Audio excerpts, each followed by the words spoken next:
not have lived. And I couldn't see spending that type of money, several thousands of dollars for trees, and so, oh yeah, well, I'll just accept them. They've been dry, they would have never lived like they were supposed to.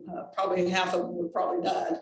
I probably could have played a little bit of God and probably made them grow, but you know, sometimes you gotta say, hey, look, you know, you're doing a bad practice here. So I called the nursery out on them and let them take them back. Avoid windburn and plant desiccation and cover plants with tarps during transport. They didn't do that. You're supposed to tarp them, lash them down, and make sure they stay nice and wet. They should have watered them very deeply before they took them out of the ground and watered them when they put them on there, and they didn't do it. So I rejected those. Oops.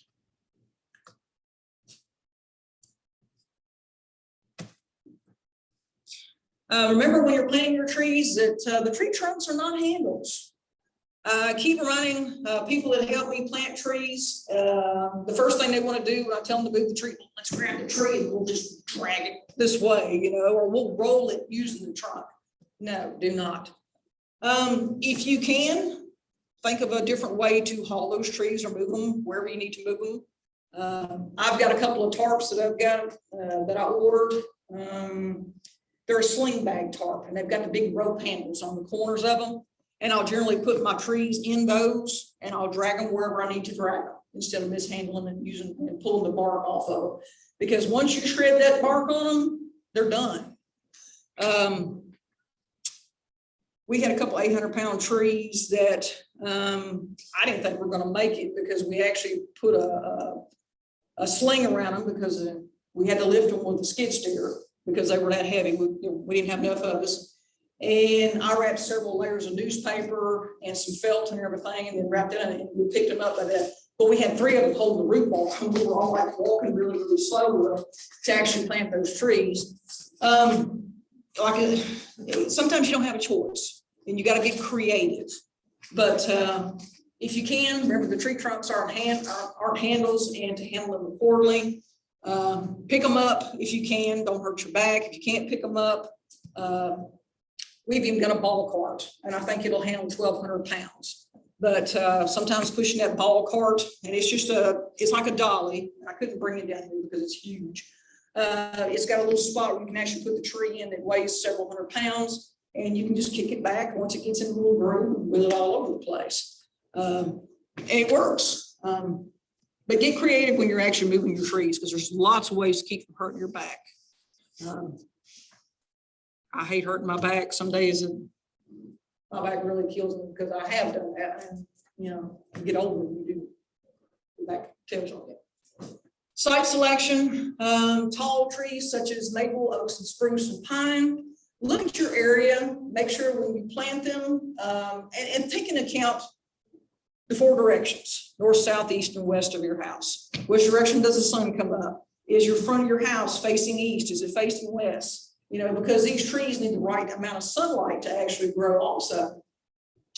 Plant taller trees definitely away from overhead utility lines. You don't want the utility company to come over there and say, hey, we've got to chop your tree.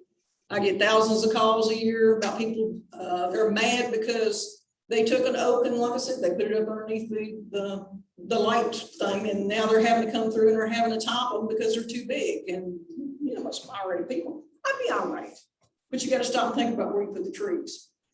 You want your medium trees, Washington hawthorns and golden rain trees. I don't mind planting those a little closer to the house because I don't have to worry about it in the storm actually falling over into my house. And if they do, it'll do a little more minimal damage than it would if you had a huge oak or a pine actually against your house. Small trees actually go underneath lines and cables and communication areas, redbuds, dogwoods, crab apples, things smaller. And you may have an area that you don't need anything but smaller trees. I actually had a lady, it was about a couple of weeks ago. She's like, I just want orchard trees. And so we sat around and we figured out, you know, what kind of orchard trees she wanted. And she just wanted them around the back part of her house.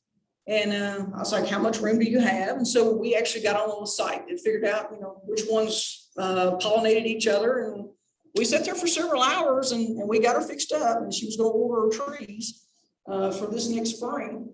And I think we did a good job, but sometimes she just wanted a garden. She could eat out the backyard, and I understood that. So, remember orchard trees too, because they're just as important. You can incorporate them into your landscapes. 6 things you should know when planting your tree. Like I said before, please call before you dig. Don't just go out there and jam a shovel in the ground and think, this is where I want to plant a tree, and you hit an electric line, electrocute yourself, or hit a pipeline that's full of gas. You definitely want to have your underground utilities located. Like I said, it's easy to call 811 now, or you can even do them online. You can do it from your smartphone. You can do it from your computer. Always handle with care of your trees. Lift the tree by the root ball. Remember to keep all your roots moist while you're planting and after you're planting. Please dig the proper hole for your tree. Dig 2 to 5 times wider than the diameter of the root hole with sloping sides to actually allow for proper root growth. There are some people I've seen that just barely had enough room and just jammed a tree in there. I meant to bring up a picture. I've got a picture at my office that shows how contractors plant trees. And they actually put it on top of the ground and then put the dirt over the top. They left the burlap on it, and they left the wire cage on it, and that was when they planted it, because contractors do not know how to plant trees, we found out.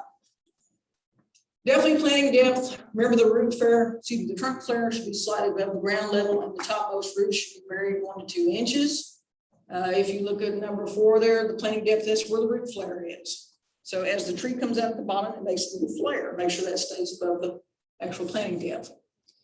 When you're filling the hole, backfill with native soil unless it's all clay. Make sure to tamp the soil gently in to fill larger spaces. There's a big debate about this. Some people just say, hey, let's plant a tree, we'll stomp on it like this, and the tree will stay nice and straight. Always remember that you're going to have copious amounts of rain that's going to settle the ground. And I know this for a fact because I've had to go out and re-straighten trees. You're going to have somebody that forgets that there's pockets of air in the soil because they didn't actually start tamping that soil when it started going in the lower part of this hole right here. At the very bottom, start packing around the tree. Don't just throw it all in there and just stomp on it. That is not going to work, I promise you. I've got a soil tamper, and as we keep putting the soil in there, we keep tamping. Don't tamp it hard, just making sure it's good enough and firm to hold that tree up. Because I promise you, the next rain event that you have, the next wind event that you have, it will loosen the soil around that tree, and you will come out and your tree will be doing this. And then you got to figure out, okay, should I stake it or should I not stake it? It happens. Speaking of that, we planted a riparian buffer at Billy Dunlop Park. And I think about 6 months after we planted it, we had a flood event. The creek rose. There was several logs that actually got up and rode over into our riparian buffer. We had 26 trees planted. Now, the 26 trees that we planted, we had to go in and straighten up, I think, 8. Due to the fact that the water was so rapid that it pushed those trees over, and it picked up a log and just shoved it against all the trees. So we actually had to go back out there and pull those trees out of the ground and straighten them all up. Now, I got to thinking about it, and I talked with Deanne Warwick. She works with the State Agriculture Department, and she gave me a great idea. She says, take you a couple of long stops, wooden stops. She said, if you think you're going to have another flood event, she said, you can drive them through the root balls in 2 different areas to hold those trees straight. She said, they'll eventually decay, they'll rot. And she said, and they'll hold for now, at least until those roots actually make a stabilizing event and hold on to the ground. So far, it's worked. We've had 2 floods since then, and it's worked so far. So kudos to her. Mulch, allow 1 to 2 inch clearance between the trunk and the mulch. Mulch should be 2 to 3 inches deep. It depends on how much mulch you want and how big your tree is. Our big trees, when we generally mulch them up, we put it about 3 feet around. I put 3 inches in, and that's how much mulch I like to put in to start with. If I need to add a little more later, as the mulch actually settles, I do. And it just, like I said, depends on the time of year. Yes, you're going to add mulch later on also, because mulch what? Deteriorates. So keep those trees mulched. I try to keep them mulched for 1 to 2, maybe 3 years. Depends on how fast that tree is growing. We've got a few new arboretum trees that we've had in there for about 3 years. And I mulched them not 2 weeks ago, 3 weeks ago. Threw some more mulch on them because they're kind of dry. They're still small. To me, it's still a baby tree. And I want to make sure I take care of it.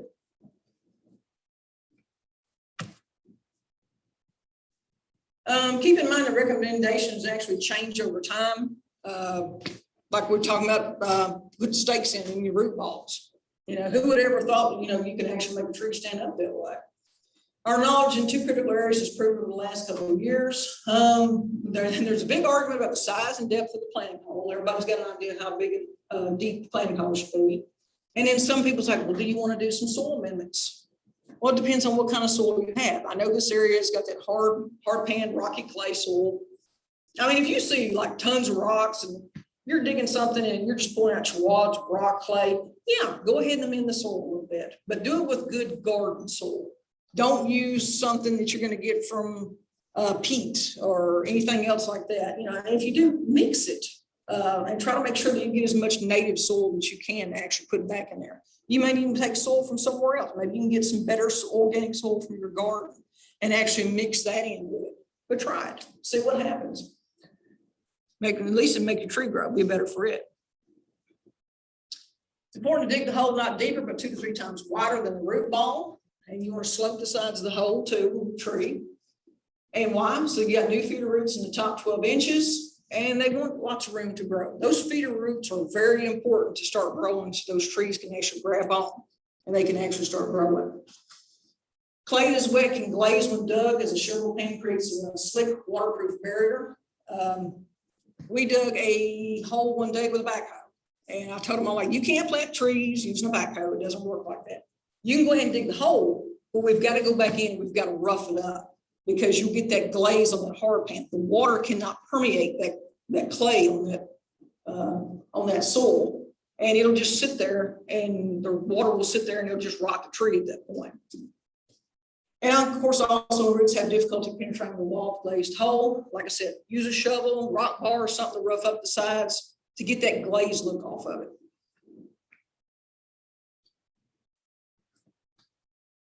You've got some incorrect and you've got some correct.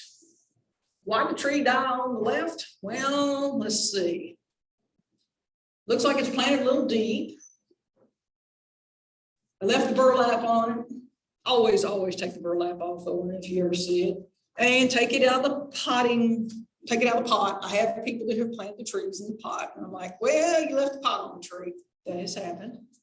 A lot of people don't remove the wire basket. They think, well, the wire basket will disintegrate due to the fact that it is wire and it will turn to rust and disintegrate back in the soil. Yeah, sure it will. But the problem is your roots are going to become encircled in that wire basket along with that burlap, and you're just going to keep going round and round. Eventually that tree will actually strangle itself. It won't send out those feeder roots that it needs to actually feed the tree. Let's see, his soil is, let's see, his hole isn't wide enough, it isn't deep enough. He's got water collecting in it. He left the ropes left hanging around the trunk that actually holds it to the wire basket. He planted the tree too deep. Got to remove the label, definitely remove the label. I went out checking on some trees one day that they were supposed to plant, and they left all the labels on. Well, what does that do? Well, the little tag to the label actually starts growing into the tree, and then the tree, it ruins the bark on it. We actually planted some. We were moving one day. I think we planted 20 trees that day. And I went out the next morning, I looked at them like, what were we thinking? Well, when the landscaper brings them in, they actually wrap the canopies where they're just like this. And I realized we didn't unwrap the canopies the night before. And I was like, okay, now we've got to get in something and release those canopies and take those ropes off. So, I mean, we got a plan, we did it right. We should have to release the canopies. You definitely want to prune some of your crossing branches. That leader had been pruned to the left, and the buds had been pruned. Let's see. Basically, that looks horrible. But compared to what is correct there, you definitely want to do the correct thing, and you want to make sure that you don't mess with the leader, the central leader. A tree should be straight. It should be absolutely perfectly straight. You shouldn't have double leaders coming off. If you do, that's not a good thing. Eventually that tree will either fall or die. He does have a stake on it. Staking, that's a gimme. I do not like to stake trees due to the fact that most of the time people trip over stakes. And then you have people who don't want to mow around the stakes. And then the weed eaters are around the stakes. So I try not to stake anything that we have with the city. On this one, there was some organic mulch that was applied. But it looks pretty good. He planted along the run right, all ropes removed, all the burlaps removed. It looks really, really good. So make sure you do it right the first time. Or you'll have to go back and do it right again. Okay. Yes, ma'am. So we're supposed to take the leaf the doggone tags on them because I want to remember that. I know you can take it off and put it in your garden. I know that.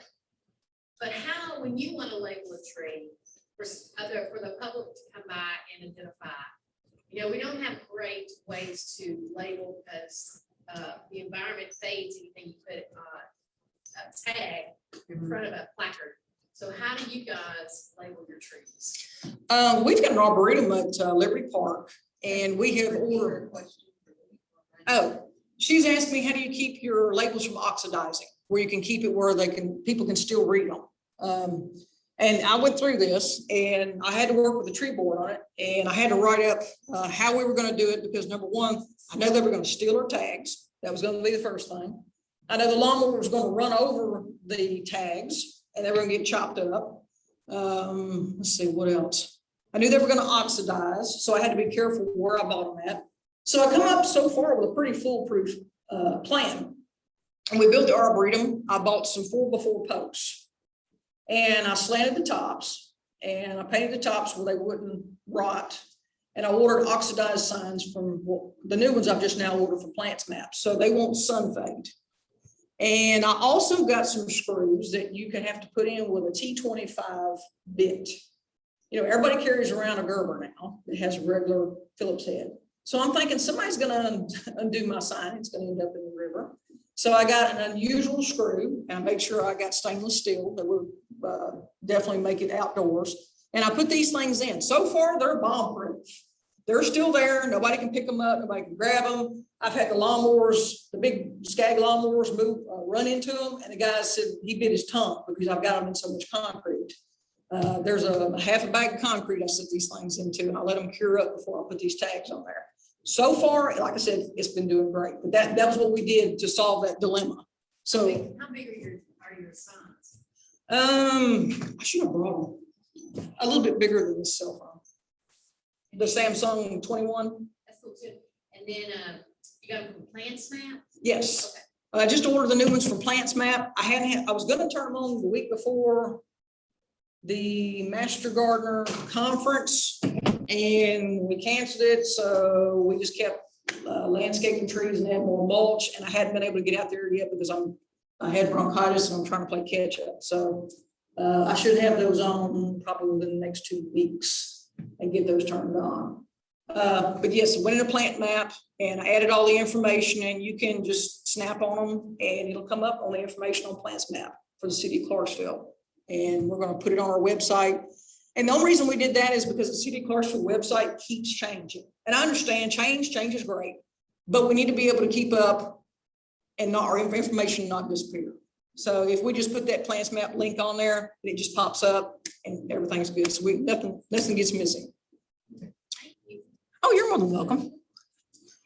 This is a perfect example of how a tree grows. And when I go out to do a lot of home visits, when we're talking about root systems, I always tell them, think about a mirror. If you were to take that tree and you were to pull it up and you were to turn it upside down and stick it in there, where would those roots be? And I get a lot of, that's my moment where they have to think about where the roots are actually going on those trees. So, and yes, they do extend past the canopy just a little bit, but keep that in mind when you plant your tree. A lot of people don't think about it and plant them too close to the house, and they end up with the side of their house getting jacked up or breaking the brick or something on Here's an example of a proper hole. Note the hole shallow and wide rather than narrow and deep. You don't need a really, really deep hole. You just need it big enough to make sure, and that's about a 500-pound tree we're looking at right there. It takes about 3 people to get them placed in there because they do jump on. And then you've got to remove the rope, the burlap, and the burlap has nails in it about this big. And yes, you'll spike yourself. And then underneath it, it's got a basket, or a lot of times the basket will be over the top of it. This one just has rope. I don't think I've ever seen one just have rope. You're not looking at the basket on one.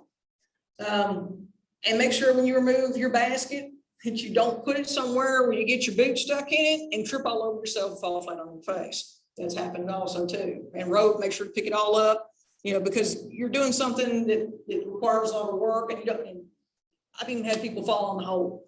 So, just be mindful of safety precautions also. Here's another kind of side view of it planted correctly. You've got the top of your ball 10% above the landscape soil. You want to sit up just a little bit when you plant your tree. Kind of just up on the very top of that soil level. Not all the way up where, all the roots are hanging down, but just enough to, actually keep it up. Let's see, on this one, they've cut everything away from the root ball. They've staked this tree also. What would I have done different? Make sure when you add mulch also, do not place it against the trunk because you will make your trunk wet. You are asking for an invitation for your trunk to start actually decaying at this point. There'll be a lot of disease that will happen, and you'll end up with a lot of pests that will actually start at the bottom of your root ball and start chewing on it or actually start boring into it. So be mindful of that also. Here's your wonderful incorrect example. Yeah. This one's mulched to retain the moisture on the top. Some people put soil rings in the whole water. I don't. You can. It doesn't matter. But make sure when you add the water to it and you've got that perfect soil ring around there, make sure that your water actually seeps down into your tree and it doesn't just stay there like a moat and help decay your tree.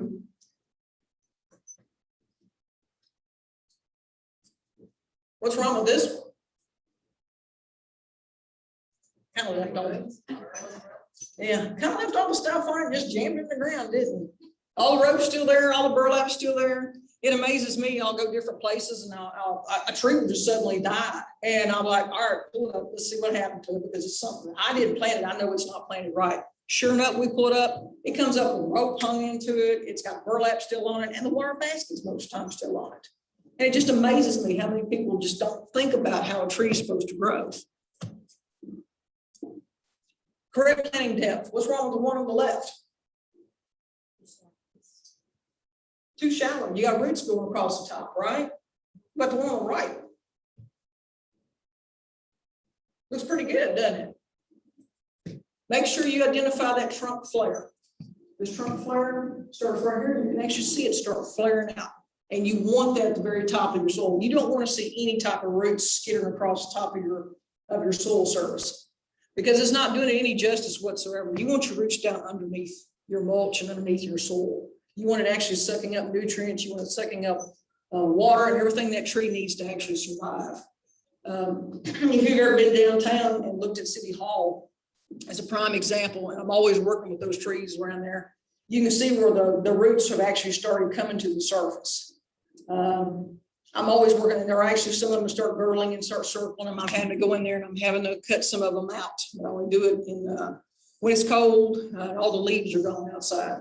If I didn't, a lot of them would probably choke themselves to death. They were planted too high. And I don't know who planted them. I know it wasn't Carla. But somebody did. Somebody did it after. Yeah, somebody did it after you. But yeah, they did it wrong. And then the way they mulch them is wrong too. And when they keep volcano mulching and putting that volcano mulch in there, it causes those roots to go up instead of down. So those roots are constantly coming up and circling around those trees. So be mindful, when you mulch and also when you plant, do it correctly.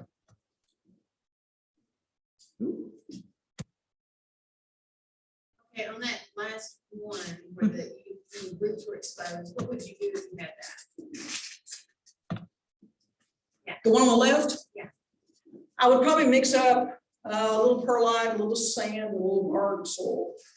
And I would probably apply maybe not even a 1/4 inch every so often to kind of go in between there. I would take it very slowly and see if I couldn't eventually cover it, because at that point, they're kind of used to being above ground. So it's kind of like a science experiment, to be honest, because you really don't know what's going to happen in that tree. All you do is just try to get those roots covered again. Yeah, you can make a mixture on, and like I said, I 1/4 inch at a time, maybe a little bit of 1/4 inch, maybe every month, until you see maybe you can actually get it a little bit deeper than what it is. Try it and see. What's the only thing you might have to eventually do? Replace the tree. You know, you might have to replace it anyhow, because it may just eventually die. Give it a shot. I'm gonna pull all this up.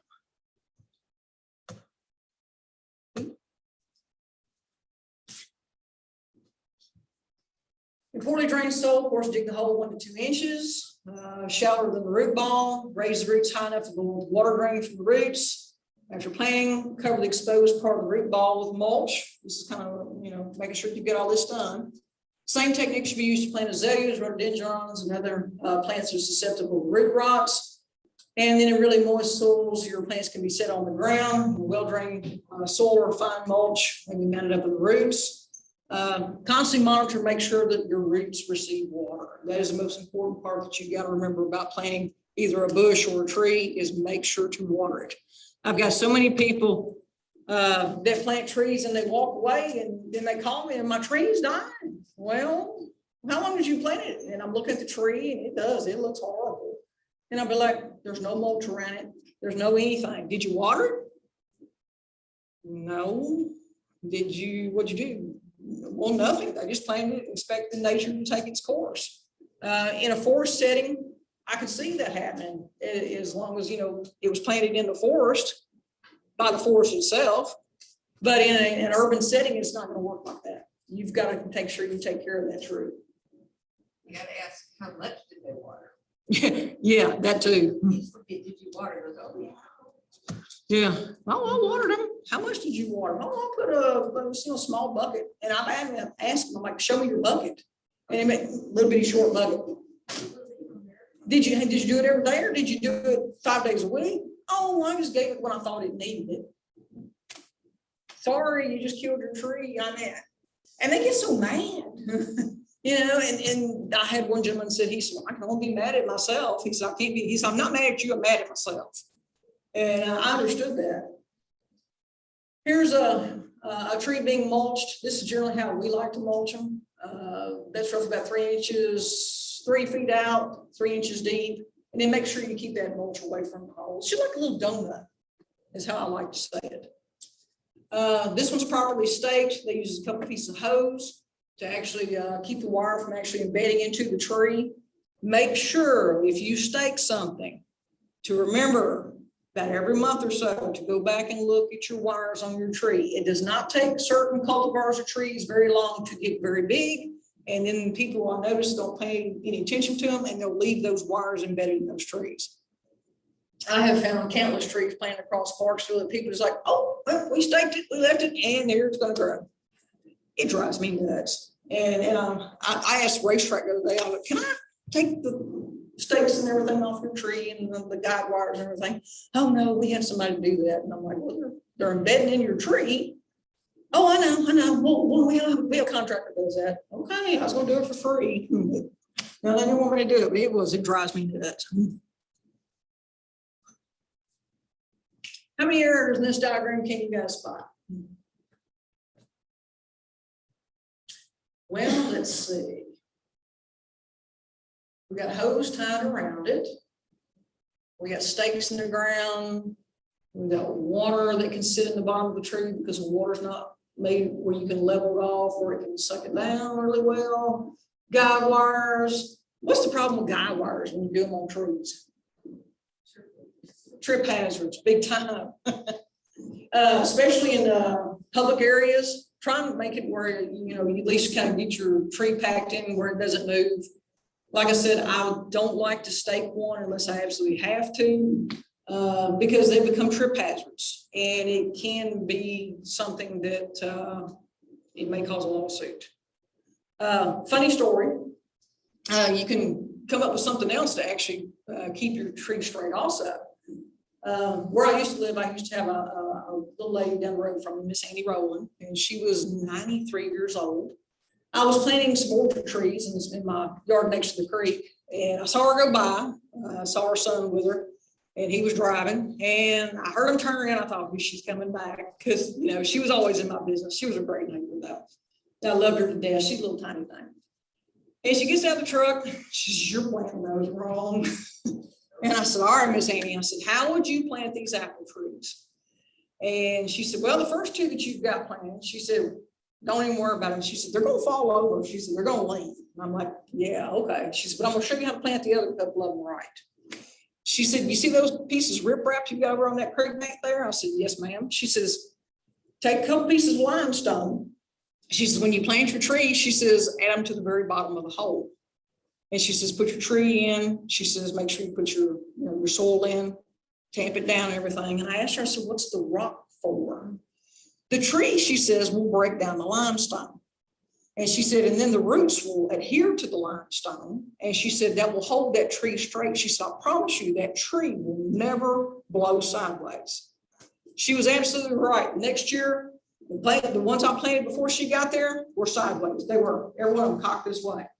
No matter how bad I tried to stake them or fix them, I never fixed them. The other ones were perfectly straight, every single one of them. So she knew something. So, when the older folks give some advice, take it. And I did. And I've told that story several times. I don't do it to my trees, but I'll do it to my personal trees. So it works. Just a thought.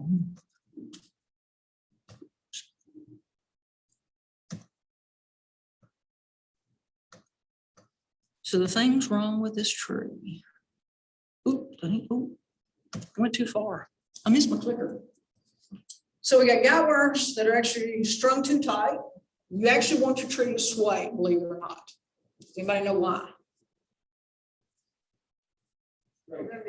Strength. It actually gives that tree a little strength and helps it grow. It actually makes some of the hormones actually get that tree going. Trunk's not protected from the guide wires. They didn't put any type of anything around it. So those guide wires are going to actually grow into the tree. Let's see, the mulch and backfill showing up onto the trunk of the tree. It's going to cause a little problem. Holes not as wide as what they would recommend. Holes dug too deep. And the trunk flare is actually below soil grade. So several things is wrong with that picture.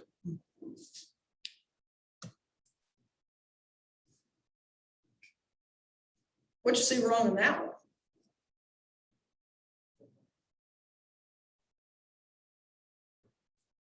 So close to water. Yeah, it is close to water. So close to water. Not here. It kind of looks like he sprayed a little Roundup around the edges of it, doesn't it? I kind of thought maybe that was why half of that tree had died.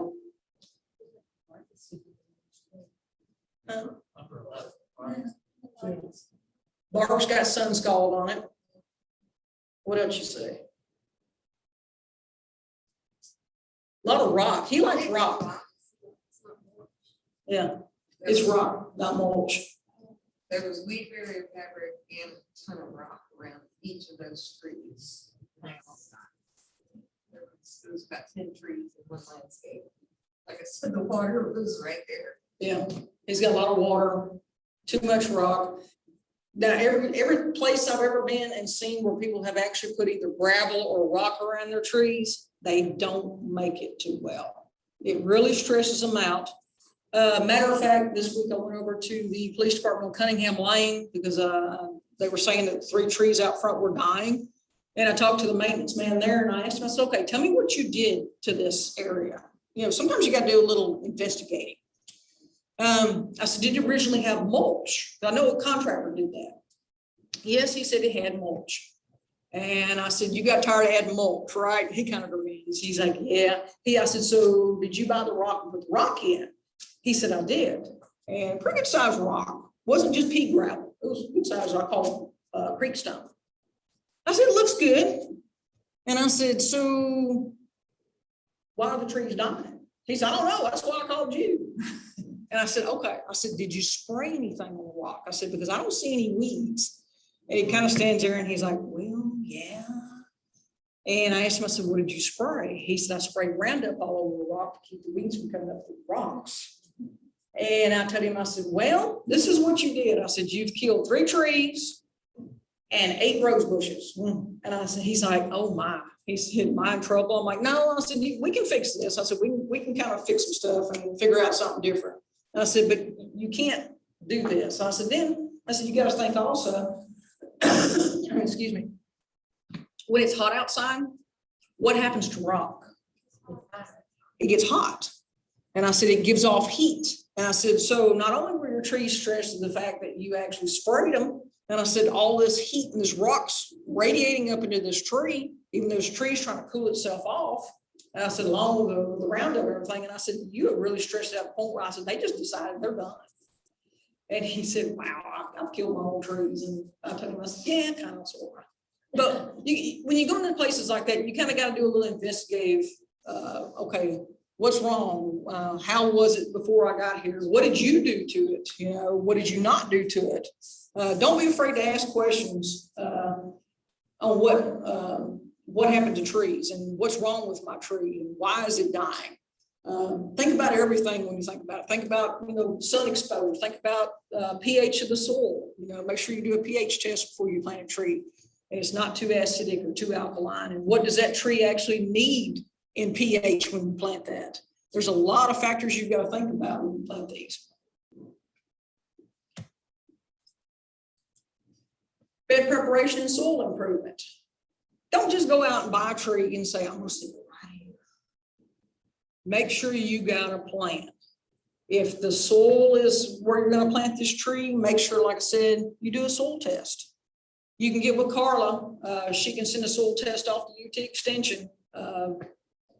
Explain to you how to take a soil test and everything and figure out what kind of amendments you actually need or minerals. You may need some bone meal. You may need some lime to actually make it. Blueberries take what, about 2 years to get the soil right before you can actually plant blueberries. Yeah. So don't just go out and just decide, hey, I'm gonna go buy 3 trees and I'm gonna stick them right here, because a lot of times, they won't grow if you don't put them in the right pH or you've got to think about how you want that tree to actually live. Don't just assume it's going to live because I planted a tree. Think about it. Think it over. Right tree for the right place. Don't plant too closely to the house. Yes. They're building up the landscape bed. You can see here. Mm-hmm. But if they're going to plant like oak tree, it's going to get 50, 70 foot tall. It's going to be too close to the house. I've even seen the contractors, the shrubs a foot away from the house, and they just won't survive. They'll cause foundation damage later on. Or you can't get to your gutters. Yeah, think about that when you're actually laying out your house. Am I going to be able to get up there and clean my gutters out? Am I going to be able to service my roof? How's somebody going to be able to get to this house to fix it? If it needs to be fixed, how am I going to go out and clean out my chimney? I had somebody, who's like, I guess I'll have to cut the bushes down to actually get to my gutters and clean them out. I mean, the bushes were this big. They couldn't even get a ladder in there. It's a lot of things you got to stop and think about. Yes, sir. You ever looked at the trees at Rotary Park by the nature center? Yes. I looked at those. It had a good example of the wrong trees in the wrong spot. I didn't notice that. I had a Girl Scout that she was going to do an arboretum over there, and we went and made sure that all her trees were right. And that was the first time I saw the nature center. It was about 2 months ago. And I looked, and I talked to the lady inside, and it was interesting. They're fine now. That's all I'm saying. In about 5 years, it'll be way too big. Yes. Like I said, right tree, right price. It makes a big difference. And looks like he's got some kind of pipe going through there at the bottom too, doesn't it? Yeah, those trees are going to get way too big.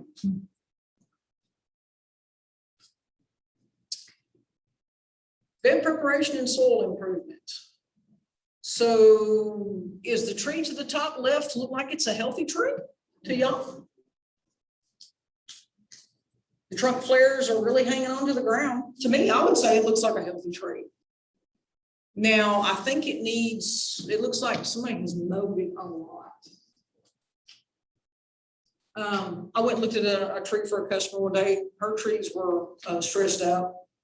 And she asked me, of course, there were silver maples. We all know how we feel about silver maples. Fast growing trees, not the best tree in the world. But she was previous military. I'm a military family, so I'm not,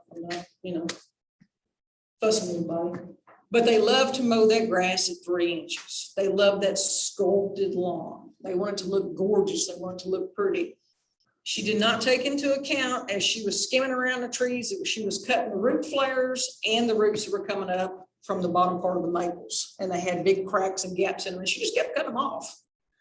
Well, those trees had gotten so stressed, it was 3 in a row right in her front yard that the leaves were starting to fall off. And this was the middle of summer. She's like, can I water them and make it better? I'm like, well, I think you've mowed them to the point where, and she had blowed all the soil off the bottom parts of the trees and exposed all the roots. Trees kind of need some kind of cover over them to keep from blowing that soil off those roots. So think about every time you go over a tree and you're blowing it off the soil with whatever mower that you've got, especially the big commercial ones. I got a 60-inch Skag. It's a big commercial mower. I don't get anywhere near my tree flares. I don't get anywhere near my root areas. I just go through with a weed eater and I lightly tap it. Or I've got some few flowers or flower beds in there in between the roots and stuff like that, because I don't want to blow the soil off my roots and I don't want to damage my root structure. Let's see, top right. What's going on with that one? A little soil improvement. Add a little soil, amending it. Looks like on the bottom they're actually amending some soil too. Carl, I can't remember what the left one was in there. I know you took a couple of those pictures. Just kind of to show that if you're planting a row of trees, to amend that whole area.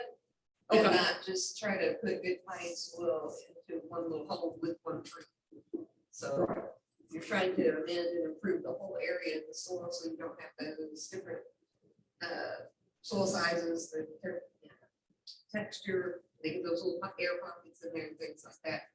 Okay, so they're amending that soil and making it a whole different area, or that whole area they're amending that soil is what they're doing.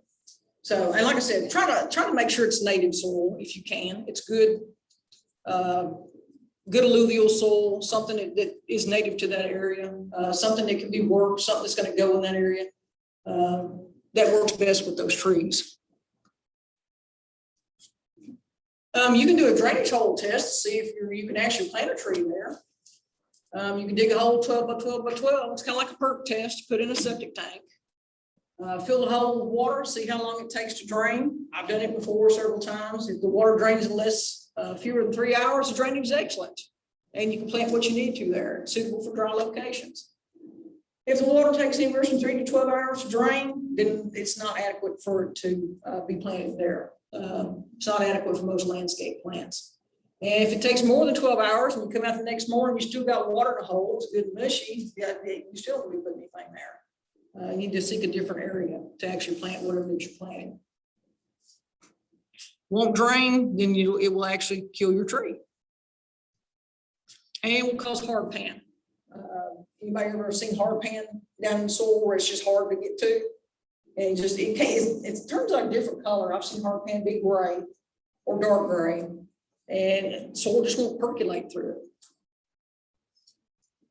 And organic matter improves soil tilth, soil texture, water holding abilities, and also weak negative electrical charge.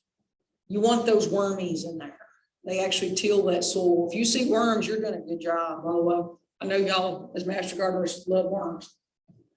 Organic matter decomposes, has negative ions, help positively charge nutrients remain in the soil, makes it available to the plants, makes it where the plants can actually use it. Tennessee, you've got municipal compost, we've got cotton gin waste, rice hulls, poultry litter, sawdust, commercially prepared amendments. Remember, those products must be well composted, and uniformity of the practice varies between producers.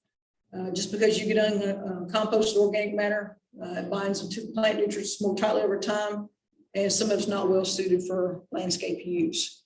I've gone to Lowe's, and you can see all the various different bags of compost. What is it? They've got Black Cow. They've got some off-brand. I noticed in a lot of compost that you will get weed seeds too. I've added compost to stuff, and I've ended up with all kinds of strange weeds that they didn't compost very well in different bags. So I like to make my own compost. I know a lot of us do.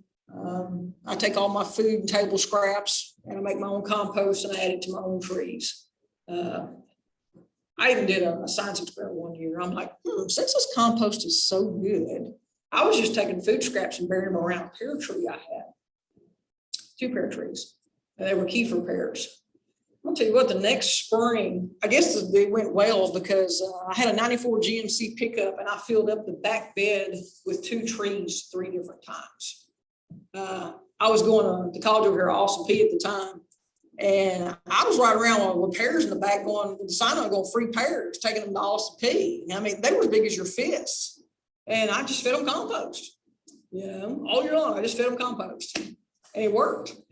So, and I like to do strange experiments like that. See exactly just what you can do to fruit trees or how to make things grow. So wait a minute. You finished your meal, vegetarian meal. These are your leftovers. You took them out there, scraped them out there. I did. Okay, Tea good. leaves, I coffee like that. grounds. I did. I of course, I don't have any grass around each one of them. I just had, some mulch. And I just pulled back the mulch and I just scraped them on it. And apparently these trees loved it. And I did. I had 3 pickup trucks full of pears. So I tried it once and it worked. I was like, I can't do it again. I was giving pears to Manna Cafe, to Loaves and Fishes. I took, I don't know how many bucketfuls to little old ladies, and they put them in preserves and pear halves and everything. My mom, she canned up a bunch of them. And I had pears just running out of my ears just because I did that. So it does work. Composting works. I'm telling y'all, I promise you it does. I'm not lying. Where is it recommended organic matter to individuals with planting hole? Sometimes when a planting hole is amended, the structure and texture of the soil in the hole differs that from the native soil. Sometimes it encourages the roots to stay within confines of the hole, discourages from growing to the surrounding soil. There's different conflicting. As long as you don't put too much organic matter in there and don't fill it full of compost and amend the soil along with the native soil, I don't have a problem with it. I've done it myself. Just be mindful of what you put in there and how much you put in there and the ratio. Different people do different things. But definitely the bottom of this one definitely needs something added to it. I mean, I would not put a tree in that red clay soil and expect it to live without any type of soil amendment. I just don't think it would happen. And it looks like a house next to it. I don't think I put it that close to the house. Yeah, there's something right there. Yeah, that's way too close. Why do we want to add organic matter? Well, best to incorporate organic matter uniformly throughout the projected root zone, as opposed to putting it into plant hole. You do achieve a 1% increase in organic matter, apply 15 pounds of organic matter per 1,000 square foot or 50 pounds per 100 square foot. It's a good ratio. Make sure you apply them in uniformly over the existing soil that has been tilled 8 to 12 inches down. And make sure to till or work them into the soil. Just don't put it on the top. And a lot of people's like, watch the organic matter on the top. I don't, because then you'll want your soil feeder roots to start coming up this way. You want to make sure that you actually amend it in there so those feeder roots and any of the other tree roots will actually stay down. Now later, if you want to mix up some compost and sprinkle across the top like I did for your pear tree, that's not going to bother. Those pear trees have been in the ground 5 years. I did it as a last ditch effort to see if they would even produce because I wasn't getting any pears. And it worked. Then of course I had some honeybees helping too. So, like I said, try it. Purchasing plants. We've all gone to Lowe's. We love Lowe's. We love Home Depot. Sometimes if you look at Home Depot and Lowe's plants, not fussing. I went there a couple weeks ago to look at some apple trees, and I'm not gonna name where this Lowe's was at, but every one of their apple trees had blight. I did point it out to the sales lady up front, and I didn't know that it was contracted out now.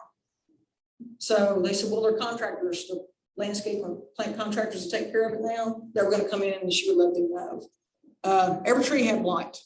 So if you'd have bought one of those apple trees, you've set yourself up for failure already. So make sure when you go to purchase a tree at either landscape nursery or Lowe's or Home Depot, or wherever you get your tree, make sure that it's definitely healthy. Make sure that all the leaves are intact. Make sure it's a good, sturdy, straight tree. No pests, no diseases. You don't want to take anything home that's going to affect the rest of your trees. And we have had that happen before. Make sure definitely it's a reputable nursery or garden center. Choose plants in a select. Secondly, choose plants that will grow in a selected area of whatever garden that you have. I think that's what they meant to say. Many times plants are purchased because they're pretty without regard to the cultural requirements. I purchase plants because sometimes I find them on sale.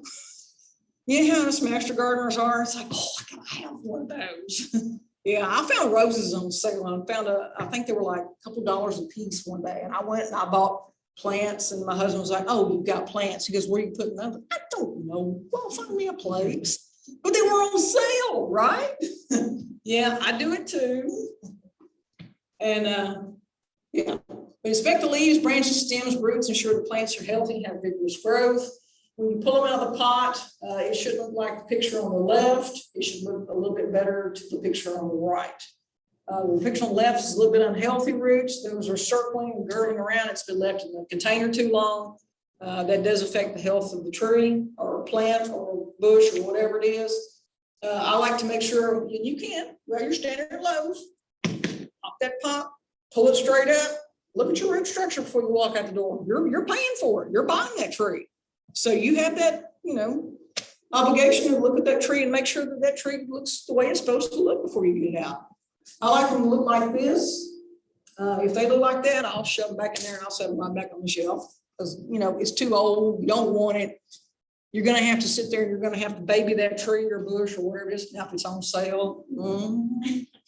Yeah. I've done it. You're laughing. You know what I'm talking about. Then I might take it home for 25 cents, whatever it is on sale. And I might have to work with it and fool with it. But a lot of times you don't want to have to do that. So make sure you got the right, not too far. You pick the right one. Oh, when you're purchasing plants too, make sure to read the tag. A lot of people will go to Lowe's and they'll show me, oh, well, it's got a tag on it. It'll say what their requirements are to actually plant that plant on that tag. What kind of sunlight it needs? Does it need partial sun? Does it need full sun? How many hours of sun does it need per day? Make sure to read the tag. If you don't meet those requirements for that, don't buy it because it's not going to work. I had one lady, she's, well, it gets so much sun during the day back here. And I said, yeah, but you bought a tree that needs full sun. You bought an oak. Well, I figured because it got a couple, and she had way too many trees in the backyard anyhow, but she caught it on sale and she wanted it and she had space and she didn't understand that tree was going to get 45 foot wide and it was going to get 100 foot tall. She wasn't thinking about it. She just saw it and it was on sale. And I know we all do that. So be mindful. When to plant. The ideal time to plant trees and shrubs is during the dormant season in the fall after leaf drop or early spring before bud break.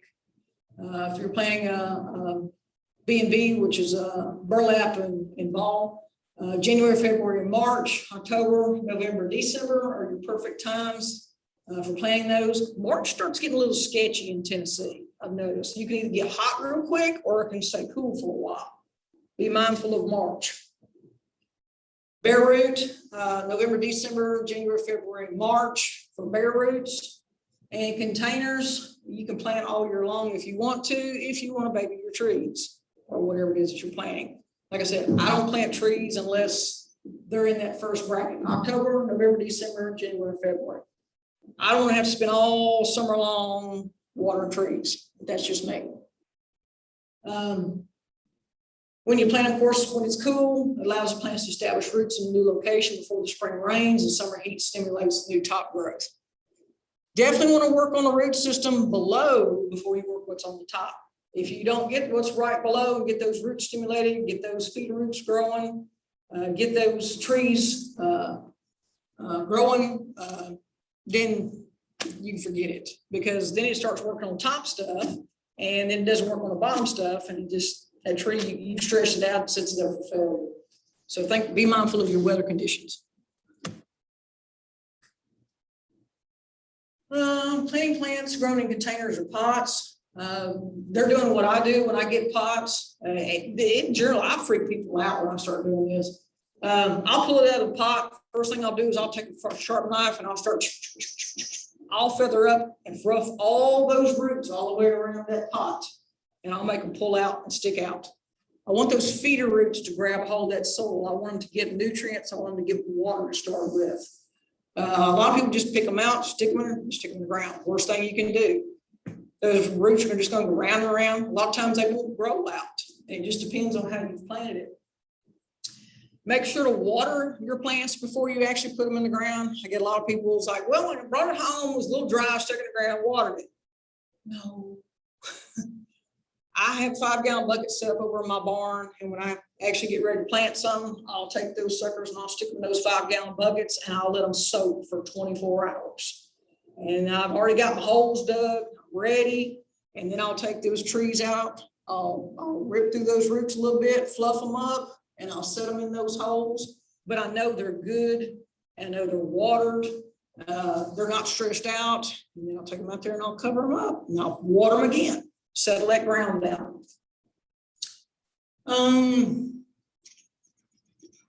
Yeah, make sure to remove all the containers and the plastic bags from around the roots. I have seen that happen where people didn't do that. If the container is a fiber pot, and it appears to be treated with some type of preservative, which they do every now and then, make sure to please remove it before you plant it. Like I said, don't be afraid to cut through any circling or girding roots. And use a sharp knife. You can make 4 vertical, 4-inch deep cuts down the root system. Don't forget the bottom. Fluff the bottom too. You can do that too. So make sure to do the sides. Don't forget the bottom.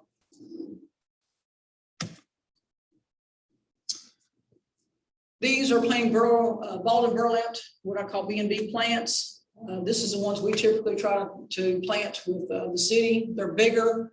And the reason we try to do them, I generally do about 2.5 caliper, which is generally about this big around. These guys weigh anywhere from 500 to 800. We plant bigger ones because we have so much vandalism. People love to dance on trees. We have found out. They love to swing on them. They love to pole dance. One night we planted the trees on Franklin Street, and they're pretty good size. I come out of the Hawaiian Grill one night. I was waiting on my husband. He had a meeting downtown. And there's this guy, and he come from the bar over there, and he's just pole dancing all over this tree, and he's having a great time, you know. And I told him, I said, you know, those are newly planted trees. You try to, you know, talk some sense into people. And he looks at me, and of course he's pretty inebriated, and he licks my tree.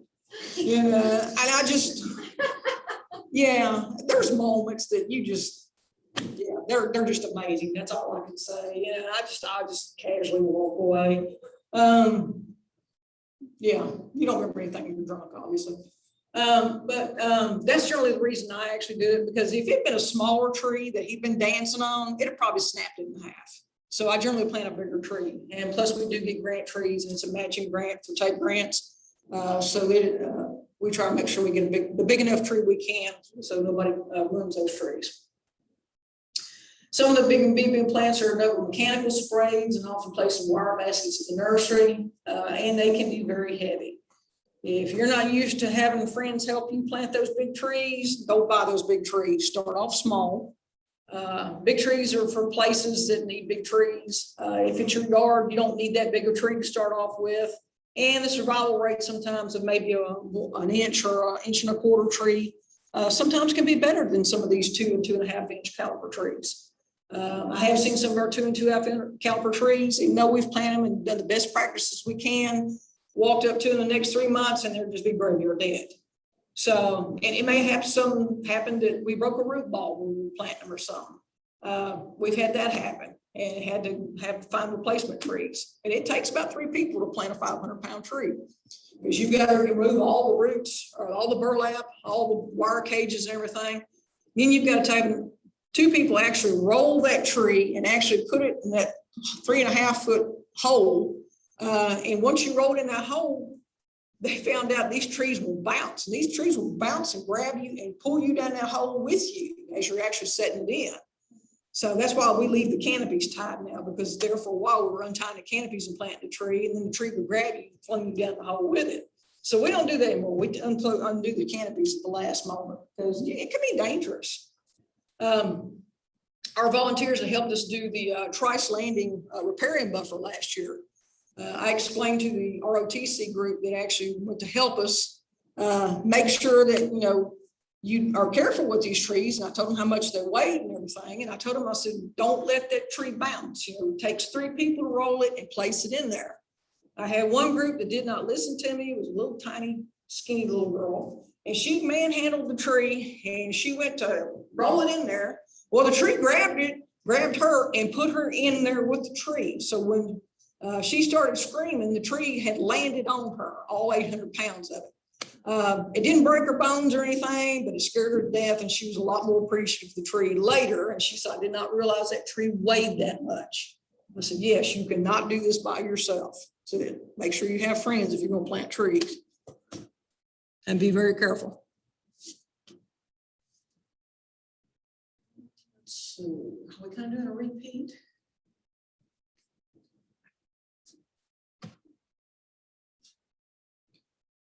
Okay, so planting balled and burlapped.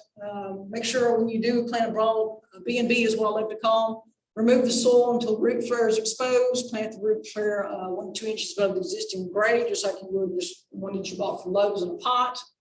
Make sure you remove all the burlap, all the rope, and the wire away from the visible ball. It's a little hard when you get that big a tree. We've developed a system for fixing trees in tree wells. It takes 3 of us and it involves a skid steer.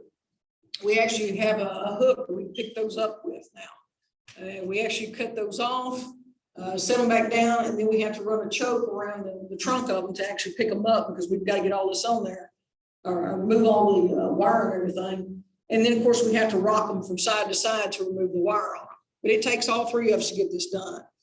We've got it to where we can replace a tree downtown in 23 minutes. That's been our great time. We're getting good at it. Make sure to backfill with topsoil from whole water thoroughly. Root ball should actually sit directly on top of your undisturbed soil. And the hole should be 3 times as wide as a root ball. Make sure the sides are actually sloped.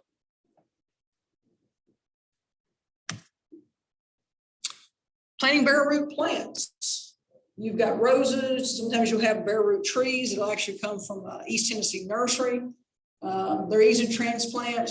Roses, grapes. I love grapes. They come so bare root without soil around the roots. Make sure to keep the root system moist. Removing parasitarium from the roots. Please soak these guys for about 24 hours before you actually plant them. You don't want them stressed. You want them full of water when you get them in the ground. When we get our bare seedling from East Tennessee and we're doing riparian buffers or whatever, I'll stick them in great big 5-gallon buckets. Those leftover 5-gallon buckets are great, and I'll just jam them in there, get them good and wet, let them soak up all of that water, and then we'll plant them all the next day. But you definitely need to soak them 24 hours before you plant them. And then make sure after you plant them, you water them again. Settle the soil, don't forget that part. I have transplanted established plants. Before digging a B&B, plant the nursery, planting the whole landscape, prepare the whole, plant a plant for the move. At least 6 months to a year before moving the plant, determine the proper size of the root bowl to be dug. The American Nursery and Landscape Association reckons a 10 to 12 inch root ball for every inch of plant caliper diameter measured on the main stem about 6 inches above the ground. Therefore, if a plant has roughly 2-inch diameter caliper, the root ball should be 20 to 24 inches in diameter away from there that you should be able to dig up. A lot of people, when they plant trees, they don't think about it, and then they think, well, maybe that tree would do better over there. I don't particularly like to have to move trees. I've got an autumn blaze maple. No, it's not autumn maple. It's a Japanese maple. I bought a house in Crofton, Kentucky. And I don't know why they put this poor little Japanese maple. It's about as tall as, it's about this tall. It's about this wide. And somebody stuck, I don't know how to describe it, a concrete ring of bunnies around it when they planted it. And I can see this tree getting bigger and going to the concrete bunnies that are running around it. I don't know why I left them there. I guess I should just saw the concrete thing in half. But it's the tree is not in the right spot. You would think forester like me, taking care of all the city trees, my trees in my yard would be pristine. There's an old saying that the shoemaker's kids have no shoes. Yeah, that's me. My trees, they're silver maples. A lot of them, I've got sugar maples, silver maples, I've got oaks, and they're way too close to the house. I think when the house was built, from what we can tell, in 1969, it's one of the old brick ranch houses. They were thinking about, okay, this house is going to get hot.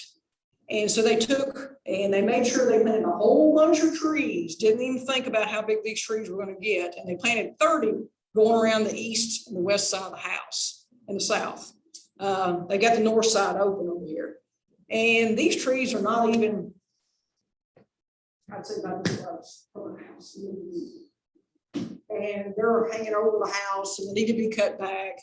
And I feel I need to go through, I need to say, okay, this one needs to disappear. I just can't do it. It bothers me because in the summertime, I mean, that house is so cool. And it's shady and it's nice. I hardly ever run my air conditioner. It barely pops on and off. Now I did remove an ash tree that was huge.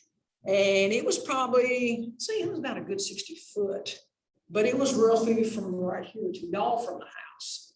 And I watched it sway in a storm one day. And I mean, this thing was really kicking it and swaying out over the house. And I thought, well, let's move that one. Let's remove that one. The light company need to come through and clean some areas for some of the poles in the electric area. And while they were there, I'm like, well, can y'all trim this one back, and cut it down? Yeah, they said they could because it was near the junction box of the house and everything, and I didn't want it to fall over the house. That was a regret.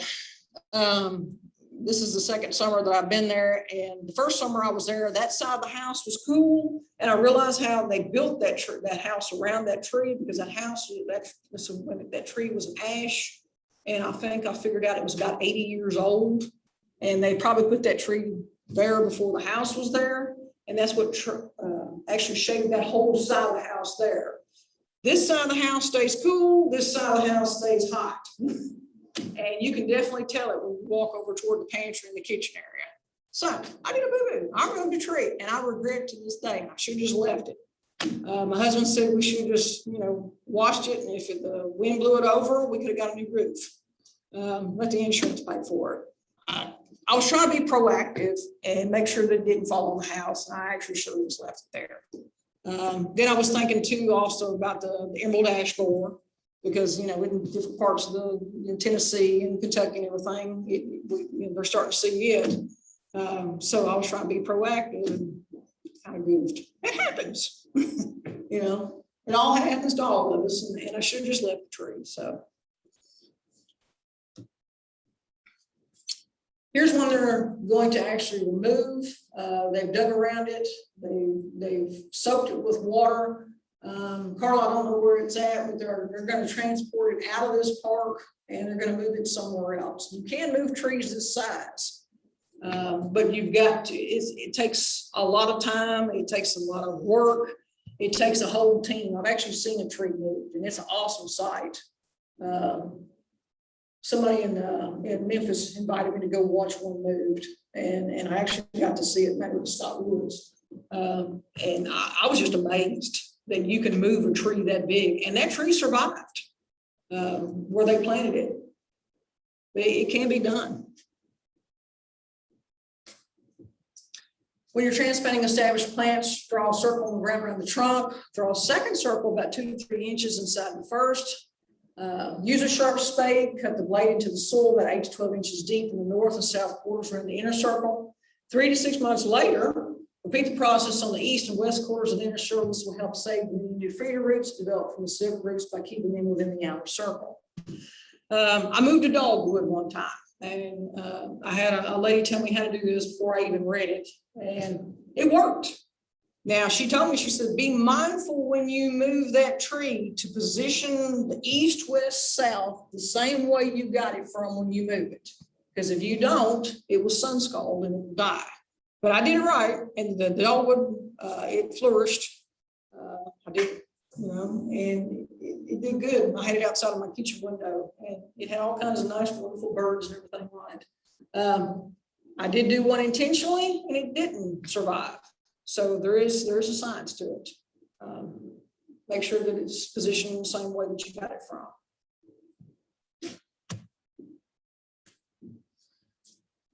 After 3 to 6 months during the dormant season, of course, after you do all the spading, get it ready, the plant's ready for transplanting. If you're going to move a tree, you can't just do it in a week, you can't do it in a day. It takes several months to get it ready to actually start moving it. So soil moisture can be low. Water the plants a couple of days before you dig them. Dig completely around the root ball, keep the root ball intact. You don't want the soil falling off your root ball. Gently roll the ball to one side, place a large piece of burlap around the root ball. You need something to hold it together. Whether it be a tarp, big piece of burlap, a trash bag or something, you want to tie something around that tree before you move, because if you leave your soil and you break that root ball, that tree probably won't do well. For easy handling lifting, carefully roll the root ball into the tarp, drag the plant to the new planting site. Plant the tree or shrub according to the best management practices prescribed earlier. If you don't have a tarp, make something. I found, I don't know what these are. They're lids to something, I guess some kind of farm something. But I was looking at them one day and they got holes in them, and I'm thinking I can use those as sleds. And sure enough, I took me some chain and I hooked it to my four-wheeler, and I was moving plants all over the place, and I had some big rocks in the yard too. And my husband asked me, he said, how are you moving those rocks? I'm like, well, you just flip them up over this. And I said, you can just run them all over the yard. And he said, I've never figured. He said, but you're doing it. Hey, leave it to a woman. We'll figure out anything, won't we? But I moved an entire thing of rocks. I mean, these things, you probably need a skid steer mover, but I flipped them over, took a rock bar, flipped them over, put them on there, and then I run them all over the place. You can do it. Pruning at time of planting, not necessary to prune any type of woody ornamentals at transplanting. In fact, research shows that plants pruned at planting grow no better than unpruned plants, in some instances grow less than unpruned plants. Don't stress out your plants. Wait. When you plant trees or any other things, don't bother planting them to start with. I know orchard trees are different. That's Carla's area of expertise. But I don't prune any of my new trees that I plant for the first 2 years. I don't even fool with them. I let them get established. I let them get stress-free. And then I might come in a little later and straighten up and take out some dead spots, or just a little light pruning here or a light pruning there. But I give them a couple of years before I start messing with them. I don't like pruning them too awful much. Pruning removes vital plant tissues that produce plant hormones like auxins. And your auxins are stored primarily in their shoot tips, and they actually stimulate both spring bud break and root growth. So that's another reason why you don't want to prune. Removing shoot tips. Removing shoot tips can promote tall, leggy plants with bushy bases and delay bud break each spring. Your bases just want that tree to actually just leave it alone, let it flourish, let it do its thing. Mulching, proper mulching is important. We talked about that. What's mulch do? Well, it conserves water, maintains even soil temperature, and inhibits weed growth. To 2 to 3 inches deep layer mulch will die about 3 to 4 times the diameter of the root ball is adequate for most plants. Less mulch may not control weeds or reduce moisture loss, and mulch more than 4 inches deep will limit water air movement above the root system. Organic mulch can also hold enough moisture to keep the bark continually wet, causing bark decay. So don't let your mulch come in contact with your bark on your plant. Don't try to use a shovel either. I had some guys that were trying to help remove the mulch away from the tree, and they're taking the shovel and doing it, and then they're digging into my tree bark.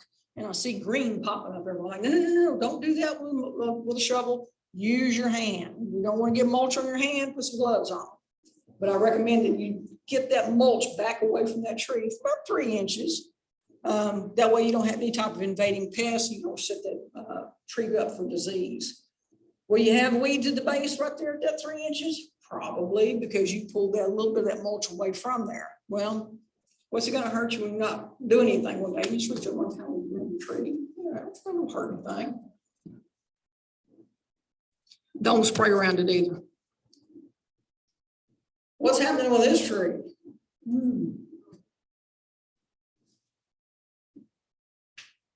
Looks kind of rough, doesn't it? Too much mulch. Looks like somebody put about a good 6 inches of mulch up the side of the bark. The bark looks like it's starting to deteriorate. It looks very, very wet. Looks like it's got slime mold on it. What that is called? Kind of looks like it's been buried. Yeah, it's been buried too deep. I can probably make a guess. It's probably terrible. Yeah. Yeah, back off the mulch away from it because it doesn't do anything but set you up for failure.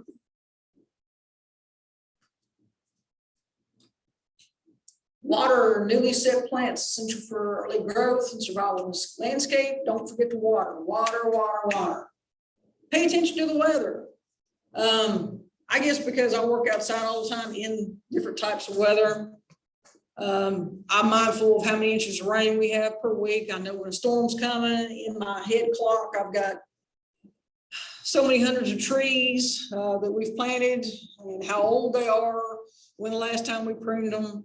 Do these need to be watered? Do those need to be watered? Have we had any, how much rainfall have we had? Will we have 2 weeks where it was dry? I was starting to get nervous. Right before I came back to work last week, a week before last, I was off for bronchitis. I called my guys, I get the water tanks ready. And they're like, do you want to bag them? I'm like, no, it's too hot. When you bag trees or set any type of bag around them at this time of year, make sure you don't get the green bag that goes around the bark. It's too hot on anything past 80 degrees.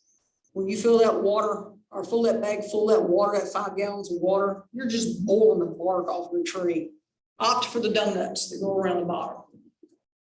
They work just as well. I like the green bags. You can actually add 2 together and make it, 10 gallons of water, and they do last longer. But we found out by removing some of the bags, there's so much, number one, there's snakes like them, we found out.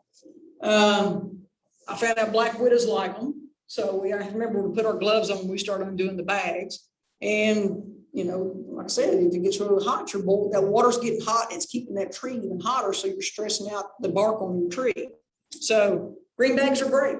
I like them. They're a lot easier, but the little donuts are so much more easier to put around the trees. Plus, they keep away a lot of weeds too. And then you can actually put mulch over them and leave a little thing where you can see a little red thing. You put the water in there. And a lot of people don't even notice the donuts that you put around the trees, little water bag donuts.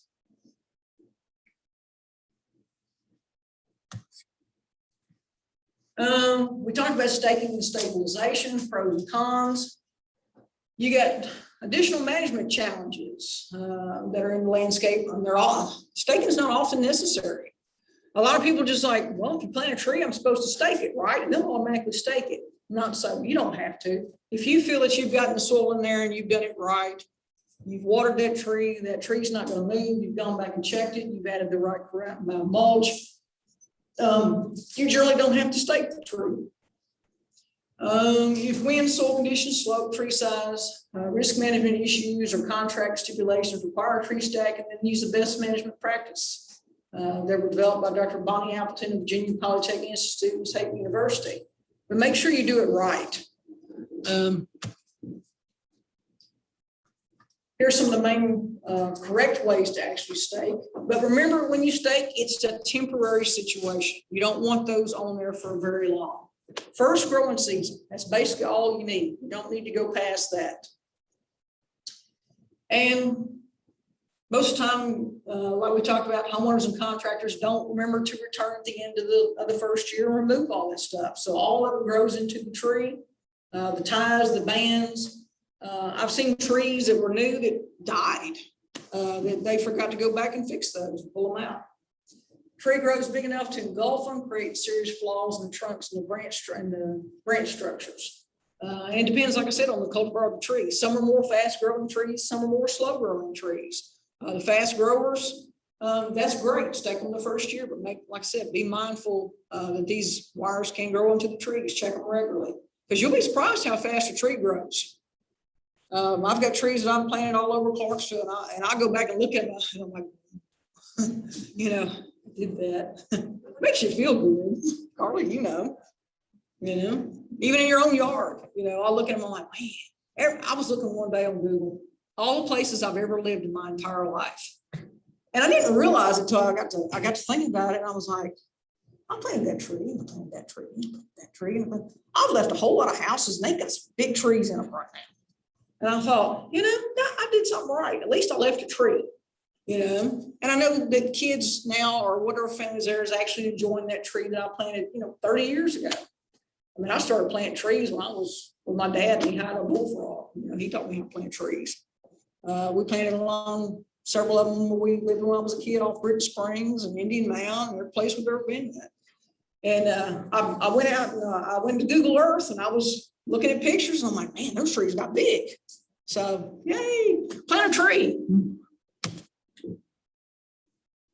Here's one of these wonderful green bags. They're great in the wintertime. If you feel like it's dry enough in the wintertime and you're not getting sufficient rainfall, I mean, that's a great bag to use. But there's one place in Clarksville with the county, I'm not going to mention them, but they left them on forever. And I wondered how long it was going to take them to actually pull them off. But they finally pulled them off, and they look good now. So.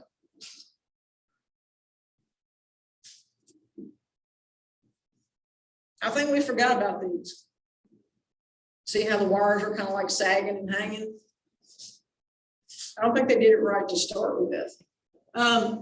We do this. We take some corrugated pipe. Make sure you get the ones with the holes with it, not the ones that are solid. We buy it by the roll, and we actually cut that to actually protect that bark away from weed eaters in some of our parks and areas. One year we had to go higher. We had to get some that was this tall. We planted some a tape grant, 26 tape grant trees at Valley Brook Park. I've never seen some of the biggest bucks in my life break their horns and try to get all the velvet off their horns that year, and they ruined 3 trees. They were raking along the bottom, and they raked up every single bit of the bark off those trees. So we were obligated to replace those because they were done with state funds. So the next set of trees we did, every one of them had corrugated pipe up to right where the branches started. They did not like those. We also sprayed them with deer deterrent. And do not make the mistake of letting the wind blow when you spray that, because it smells like rotten eggs. It was gross. I went home smelling like a rotten egg because the wind all of a sudden ought to kick up, but they left them alone. Sometimes you got to do what you got to do to protect your trees. But it worked, and they're there. And they look great. I think we did those 6 years ago, and they're pretty good sized trees right now. Show some here that some of the wires were left in there. I like the strapping to the far top left. I don't particularly like the hoses. The hoses dig into the trees. I love this stuff. It actually kind of moves with the tree, but you have to be mindful also that it does grow into the tree, like the picture to the left. I think we bought a roll of this stuff for like $30 or $40. It doesn't rot very quick for staking trees. And we have had to stake some, but like I said, I don't like to do it because it's a trip hazard. And if you're doing any type of public area, there are a lot of people liking to sue people now. So be mindful when you do something like that. Try not to stake them if you don't have to. Trunk wrapping, most tree trunks are wrapped in nursery to prevent bark injury during shipment. They can be made of burlap, paper sacks, or other material that provide protection and should be removed after planting. I had one landscaper that used dog food bags and feed bags, and they would wrap them around the trunks to protect the trunks when they were loading them. I thought, well, that's a good idea.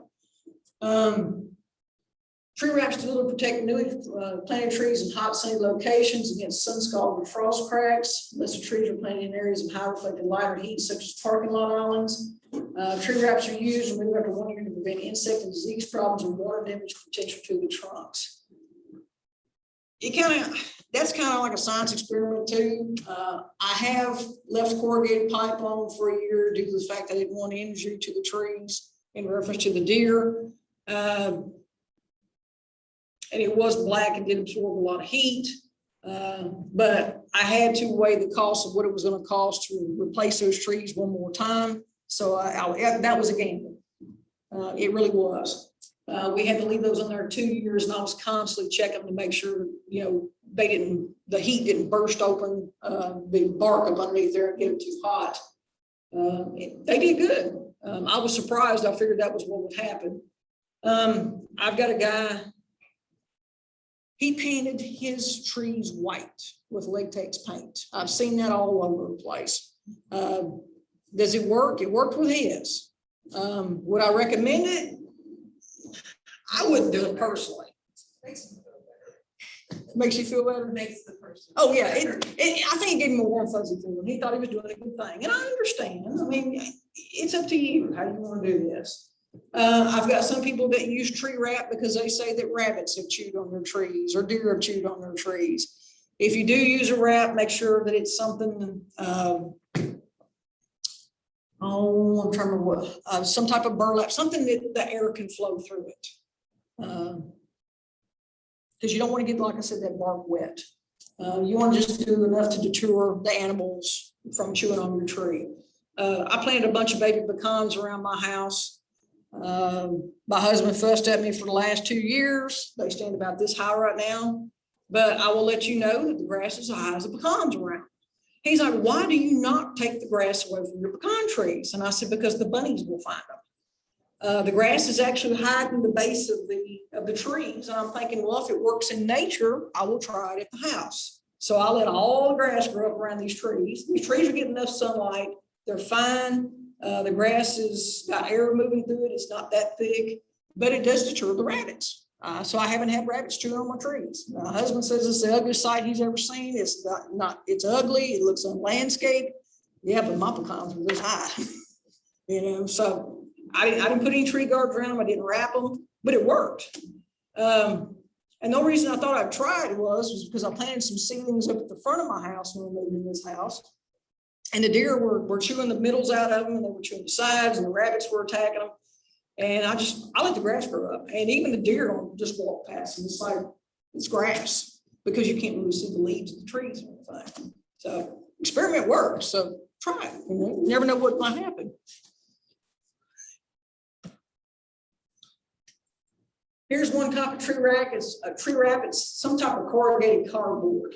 And they've wrapped it around there. And make sure that if you do wrap them with some type of cardboard or anything that you wrap, make sure there's plenty of airflow around it.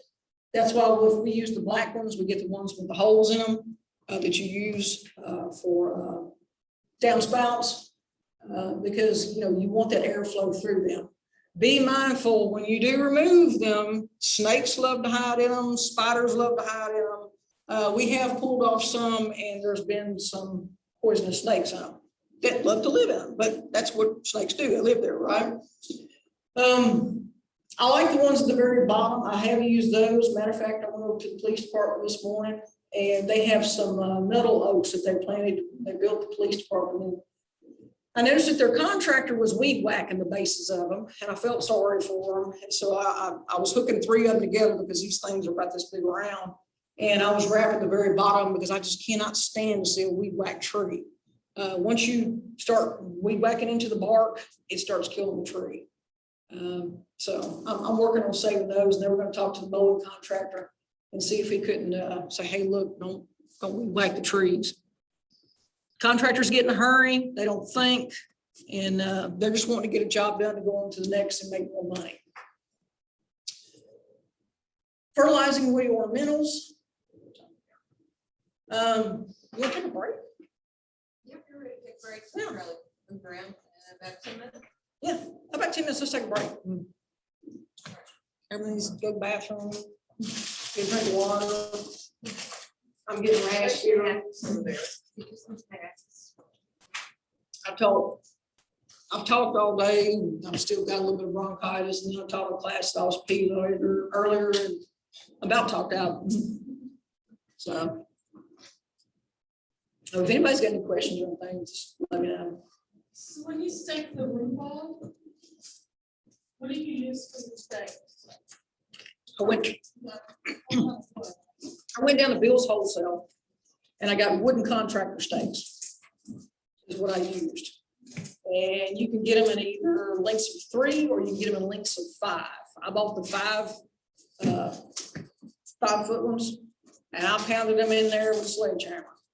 Because I'm thinking in for, a penny in for a pound, those trees had already moved and I didn't want to have them move again. And I staked them on both sides directly into the ground. So far, they haven't moved. But I thought that was a great idea that Diane gave me. She's like, just stake them in the ground. They won't move after that. So. Yeah, no limestone. Mhm. Story. Yeah. Interesting too. And then Austin P has all their trees are labeled on campus. Mhm. So are they like similar to what you said you did at Liberty Park? Or? No, they have theirs on a thin metal stake, and then they have the small placard that's actually hooked to the stake. When I took over forestry back in 8 years ago, 2013, our arboretum had stakes in them. They tried, and everyone had the thin stake, and they were all either hit by mowers or people bring me this issue stake. We found some in the riprap when the river went back. There was always something happening. Half of them were missing, and then I had several bugs. I didn't know what was going on with that, so we just went ahead and redid the whole arboretum from scratch. It worked better, and I think people are more appreciative. So far, we've got 35 trees labeled. I've identified another 40. So I've got to order some more labels for that, and then I've got to put in more than another 40 posts. Those posts are big enough. We have to get an auger out on the skid steer and auger them out because we're not hand doing them. Put that cement in, just that ready, quick mix cement, and we let those posts sit up for about 2 or 3 days. Then we go through and we put the labels on them, and we put them out. Say this is a tree here. We put those labels out about 3.5, maybe 4 foot away from the tree, so we don't damage anything closer to the tree. And then we add a little mulch around. Are you doing that anywhere other than Liberty Park? What's that? Are you doing that anywhere other than Liberty Park? I'm not. There's also an arboretum. It's not registered or anything over at Fort Defiance. I know one of the professors, I can't remember what his name was, went out there and identified a couple of trees. And they've actually got some labels on them also. But it wasn't officially turned on that I know of in my book by talking to Mr. Parker, who actually works there. But there are some labels along the walking path and that you can actually view. So a lot of people, I like the Arboretum because a lot of people don't understand how big a tree will get. So for me, it's a teaching tool. And I'd be like, okay, before you put this tree here, go to this Arboretum and actually go and look and find this tree and look at it in its full size. And I've had people come back and tell me, good point.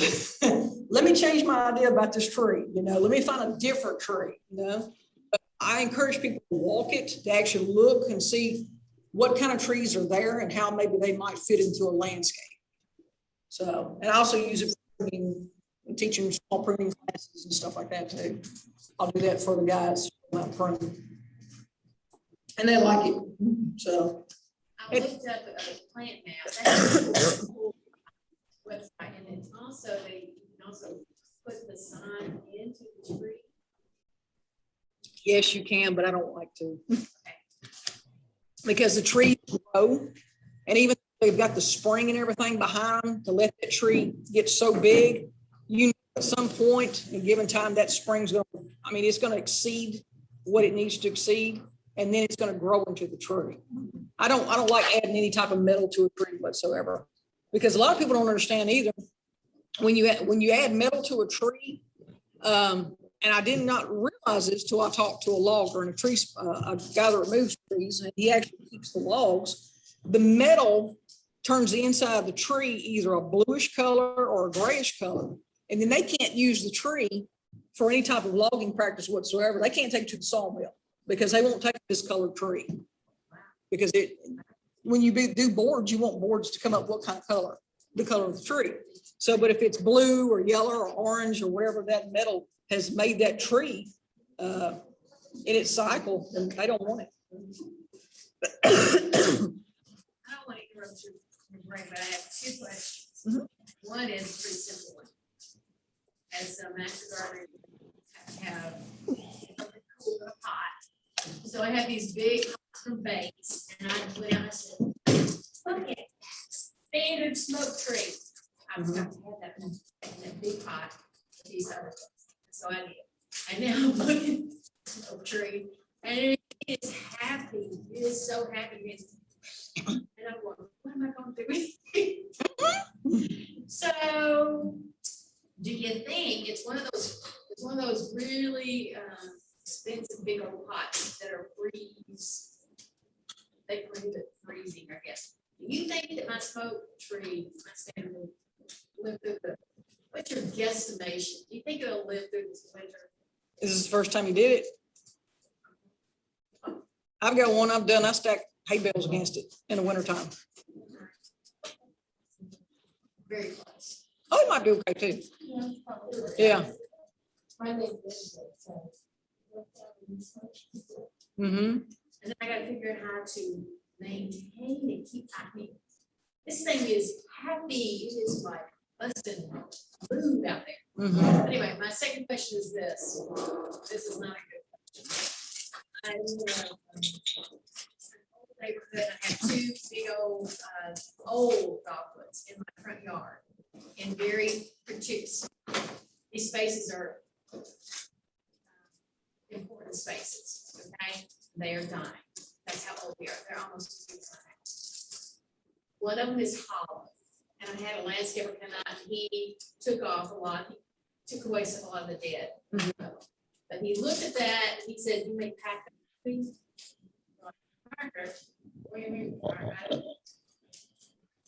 But he never did that. You know, trimmed everything up. But I was like, I want these same kind of trees, that same kind of spot.